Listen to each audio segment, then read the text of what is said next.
भिक्षु संघ के वर्षावास के मंगलमय पवित्र अवसर पर ये विशेष धम्म देशना आज दिनांक 28 अगस्त 2020 ये विशेष धम्म देशना हम मूल पाली त्रिपिटक के ग्रंथों के आधार पर उन त्रिपिटक से जहाँ तथागत भगवान बुद्ध की ओरिजिनल वाणी मूल वाणी संग्रहित है, उसी के आधार पर यह हम धम्म देशना विशेष धम्म देशना देते हैं। चिरं तिष्ठन्तु सद्धम्मो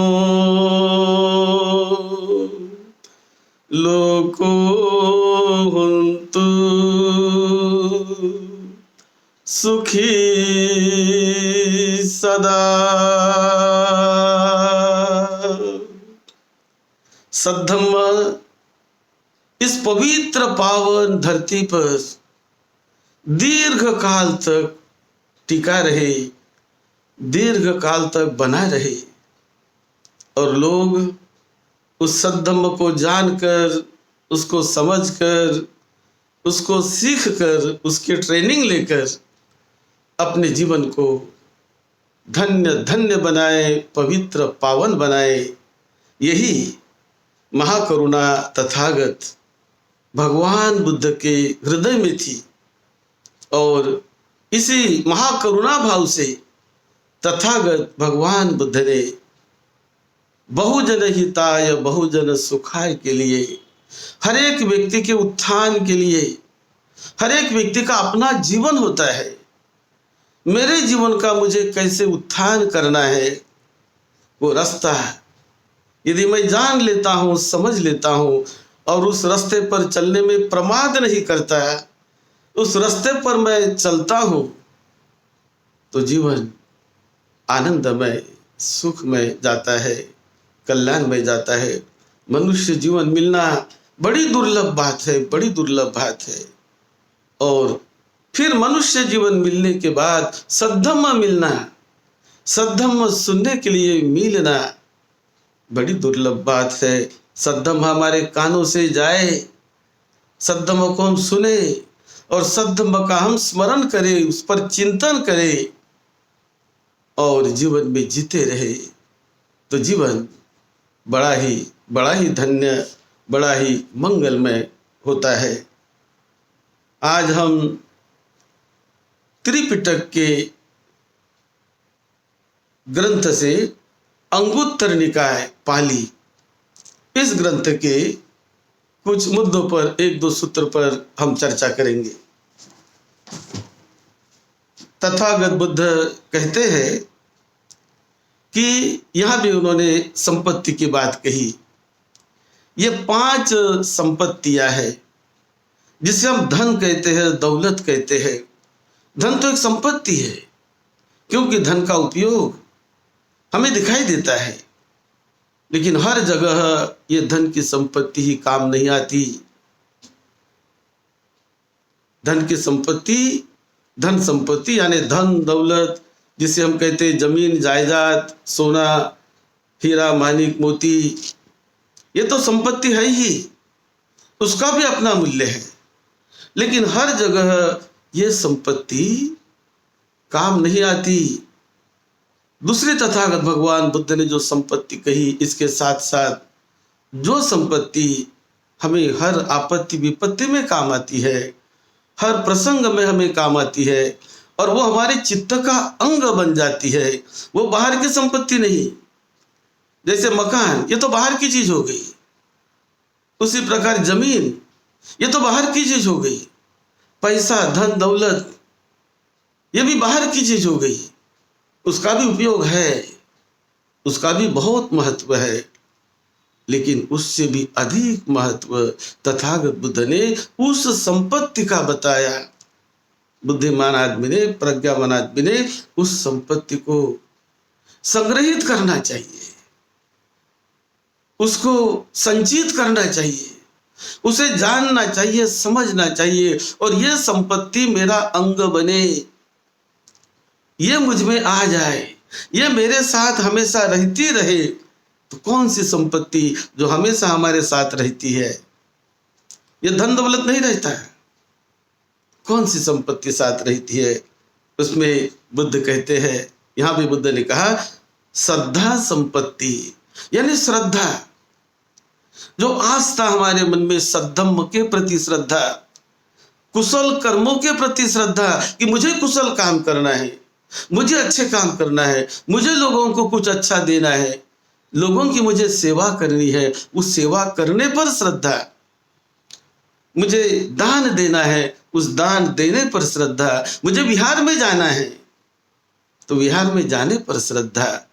तो ये श्रद्धा संपत्ति ये बाहर की नहीं है, ये भीतर की है, ये मन से उपजती है, और मन से उपजने के बाद उसे मन में ही विकसित किया जाता है, बढ़ाया जाता है, और बड़ा कल्याण होता है उस आदमी का कि जिसके पास ये श्रद्धा संपत्ति हो। उसी प्रकार नंबर 2, शील संपत्ति, यानी शीलवान होना।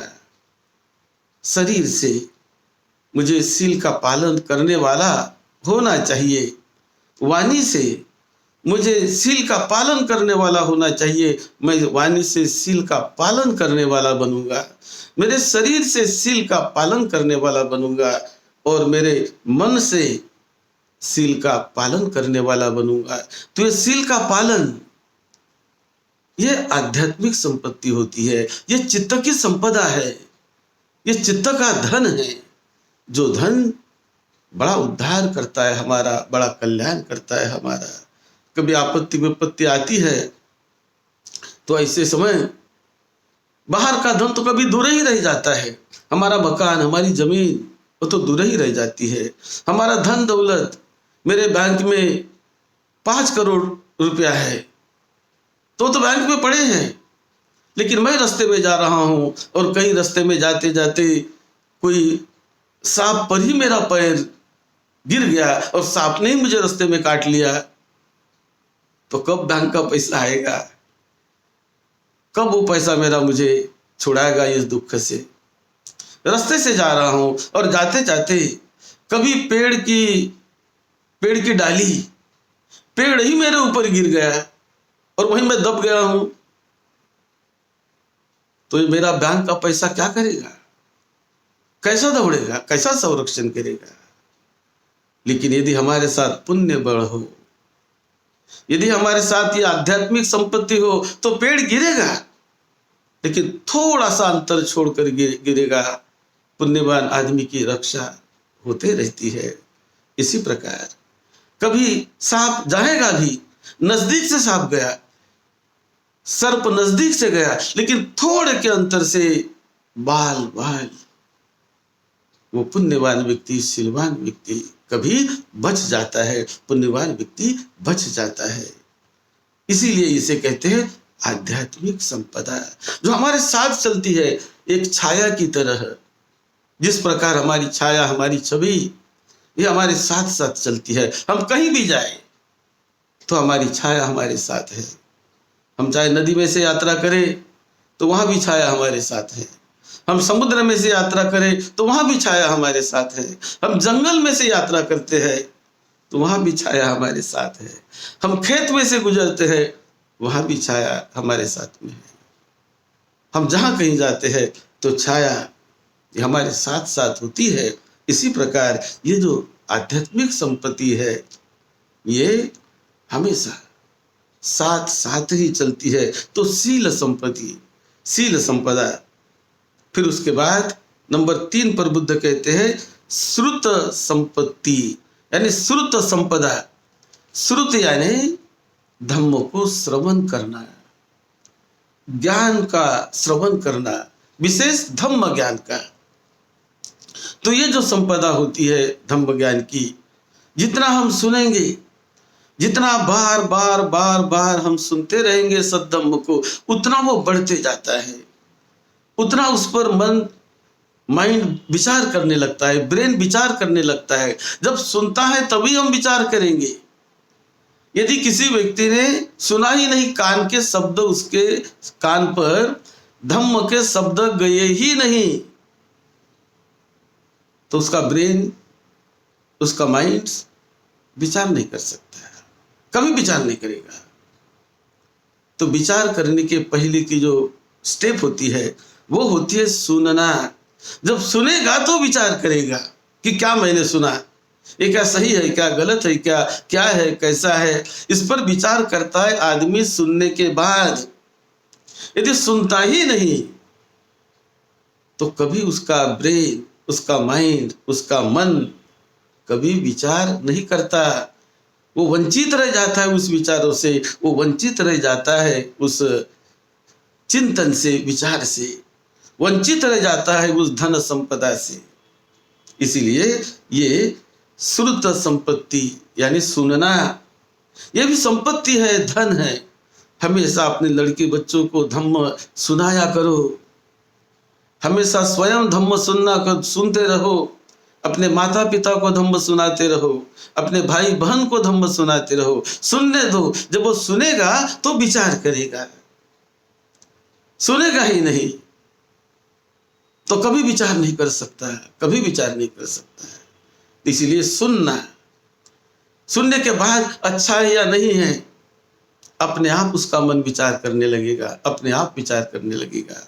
सुनेगा तब विचार करेगा, और सुना ही नहीं तो काहे का विचार करेगा, विचार कर ही नहीं पाएगा वो। तो इसी प्रकार ये श्रुत संपत्ति को बुद्ध संपत्ति कहते हैं। उसके बाद है नंबर 4 त्याग संपत्ति, यानी त्याग। ये जो हम त्याग करते हैं ना, जो हम सेवा करते हैं, वो व्यर्थ नहीं जाती। उपासक उपासिकाओं, भाई बहनों, जो हम सेवा करते हैं व्यर्थ नहीं जाती। ये सेवा, हमारी सेवा हमारे चित्त के साथ संग्रहित हो जाती है। उसे त्याग कहते, त्याग संपदा यानी त्याग। जो हम त्याग करते हैं तो संग्रहित हो गई। किसी ने ब्लड दान दिया, डोनेशन किया, अपने ब्लड का त्याग किया, ब्लड का दान दिया ब्लड किसी को, तो क्या वो संपत्ति वो निरर्थक गई क्या, व्यर्थ गई क्या? एक बार मैंने ब्लड को दान दिया तो वो संपदा मेरे मन में कि मैंने ब्लड दान किया है, वो बरसों तक मेरे मन में रहती है। उसको 10 साल होने दो तो भी मन में रहते कि मैंने ब्लड दान दिया है। 25 साल होने दो तो खत्म नहीं होता वो स्मरण, याद रहता है कि मैंने ब्लड दान दिया है। 70 साल हो गए ब्लड दान करके, ब्लड देकर, 70 साल में भी याद रहता है कि नहीं मैंने ब्लड दान किया है। इसे कहते त्याग, इसे कहते सेवा।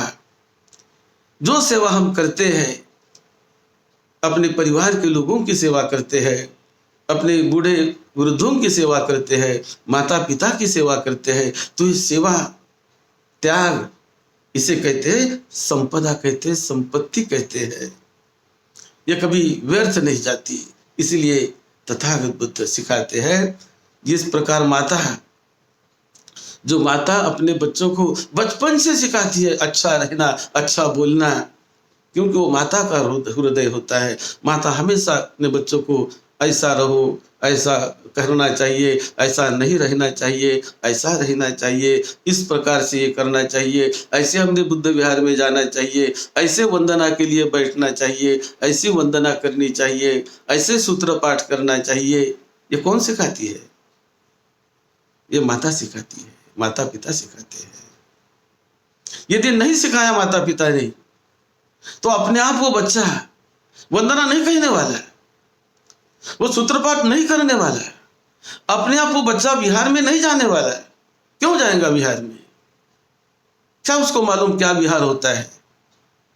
कोई उसको मालूम नहीं। लेकिन जब उसकी माता वो जब उसको विहार में ले जाती है, विहार में उनको वंदन करवाती है कि देखो ऐसे पंचांग प्रणाम ऐसे करना चाहिए, तब वो प्रणाम करना सीखता है, बचपन से ही सीखता है। तो ये माता पिता की करुणा जो अपने बच्चों को बहुत कल्याणमय बात सिखाती है। माता पिता का हृदय होता है, वो माता की करुणा होती है। वो इसी प्रकार तथागत भगवान बुद्ध एक माता की करुणा की तरह, माता पिता की तरह वो लोगों को बड़ा सुख शांति का पाठ सिखाते हैं कि कैसा तुम्हारा जीवन कल्याणमय हो जाएगा, कैसे तुम्हारा जीवन धन्य धन्य कर पाओगे। ये बुद्ध माता के हृदय से सिखाते हैं, सभी पर करुणा मंगल मैत्री करके सिखाते हैं। इसे कहते हैं माता का हृदय, कि जो लोगों की भलाई चाहता है, लोगों को सुख शांति देना चाहता है। यही है तथागत बुद्ध की करुणा, यही है तथागत बुद्ध का हृदय। तो ये जो चौथी संपत्ति है त्याग संपत्ति, त्याग यानी त्याग करना, दान देना, सेवा करना, ये संपत्ति होती है। ये बाहर की जैसे नहीं, वो हमेशा अपने साथ रहती है, उसका स्मरण हमेशा चित्त में बना हुआ रहता है, चाहे कितने भी साल होने दो।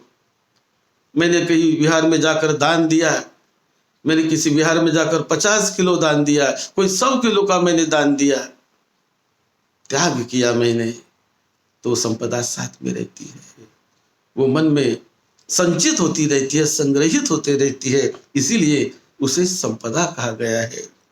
और उसके बाद बुद्ध कहते हैं प्रज्ञा संपदा, यानी प्रज्ञा, प्रज्ञा यानी ज्ञान, नॉलेज, विजडम, ये संपदा है, ये बहुत बड़ी संपत्ति है।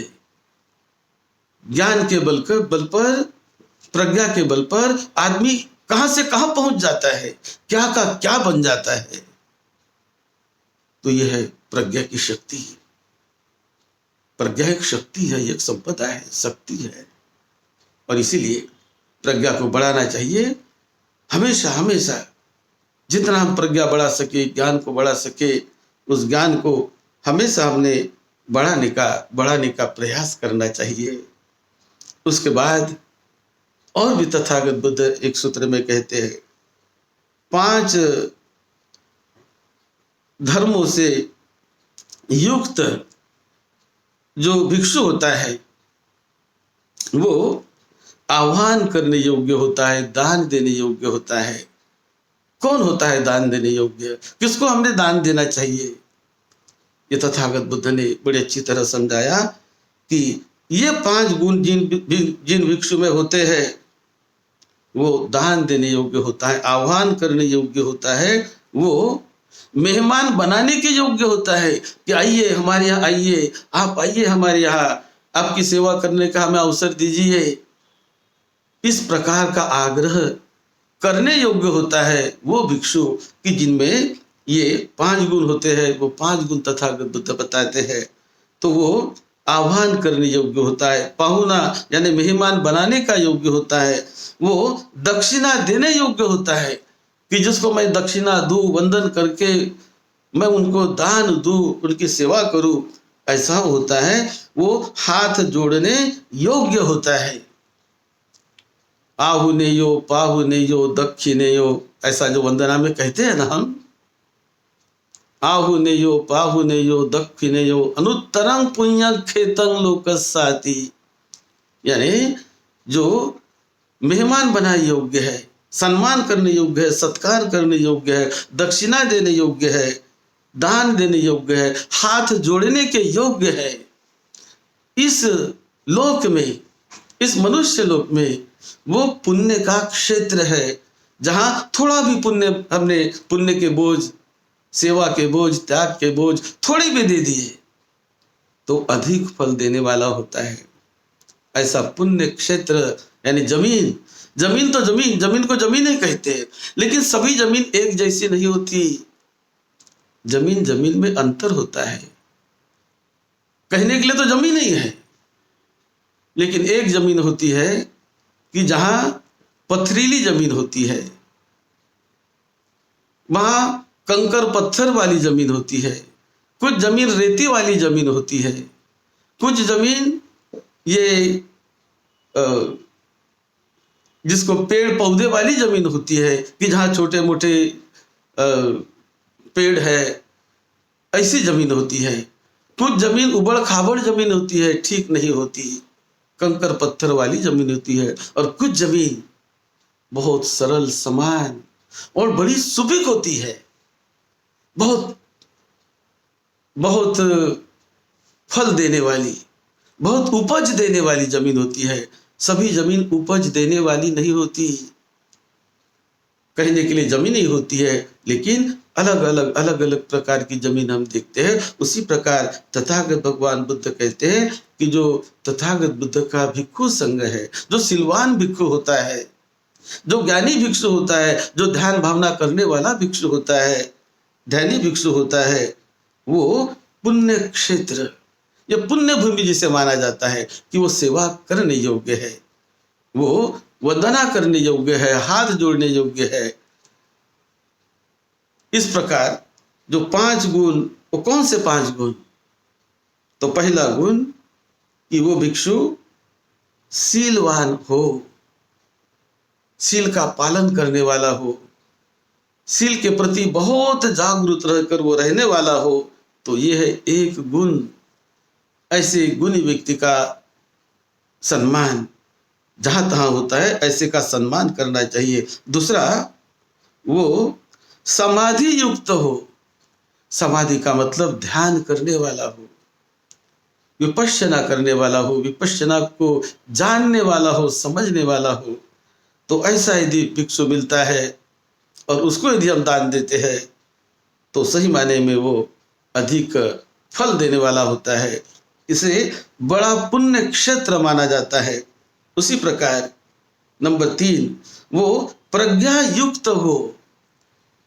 प्रज्ञा यानी ज्ञान वाला हो, बहुत पढ़ने वाला हो, बहुत ज्ञानी हो। जितना ज्ञानी भिक्षु हमें मिलेगा, जितना प्रज्ञावान भिक्षु मिलेगा, और उन्हें यदि आप वंदन करेंगे, उन्हें यदि आप दान करेंगे, उनकी यदि सेवा करेंगे, तो अधिक अधिक पुण्य में पाएंगे, अधिक पुण्य मिलेगा। क्योंकि प्रज्ञा बड़ी शक्ति है। तो ये शक्ति को हासिल करने वाला भिक्षु हो, वो ज्ञानी हो, प्रज्ञावान हो, विद्वान हो, तो वो वंदना करने योग्य होता है, वो दान देने योग्य होता है। और फिर नंबर 4 में बुद्ध कहते विमुक्ति युक्त, यानी वो विमुक्ति का अभ्यास करने वाला हो। कहां से विमुक्ति? क्रोध से विमुक्ति, द्वेष से विमुक्ति, अहंकार से विमुक्ति, ईर्ष्या से विमुक्ति, जलन से विमुक्ति, विकारों से विमुक्ति, भय से विमुक्ति, अंधकार से विमुक्ति। जिसने अंधकार को हटा दिया, अंधकार से मुक्त हो गया। जिसने अविद्या को हटा दिया, उसे कहते हैं मुक्ति। अविद्या से मुक्त हो गया, विद्वान बना, ज्ञानी बना। जिसने विमुक्ति कहते हैं क्रोध से विमुक्ति, जिसने क्रोध को कब का हटा दिया, द्वेष को जिसने हटा दिया, निकल गया द्वेष उसके मन से, ऐसा द्वेष से विमुक्त हुआ भिक्षु। क्रोध से विमुक्त हुआ भिक्षु, जिसने लोभ को हटा दिया, लोभ निकल गया उसके मन से, उसे कहते हैं विमुक्ति। जिसने राग, द्वेष, लोभ, मोह को जिसने हटा दिया, यानी अंधकार को जिसने हटा दिया, उसे कहते हैं विमुक्ति। तो ऐसे विमुक्ति वाला जो भिक्षु होता है, वो बहुत आदर करने योग्य होता है। दान देने योग्य होता है, पूजनीय योग्य होता है, ऐसा भिक्षु मिलना ही बड़ा भाग्य की बात होती है, बड़े पुण्य की बात होती है।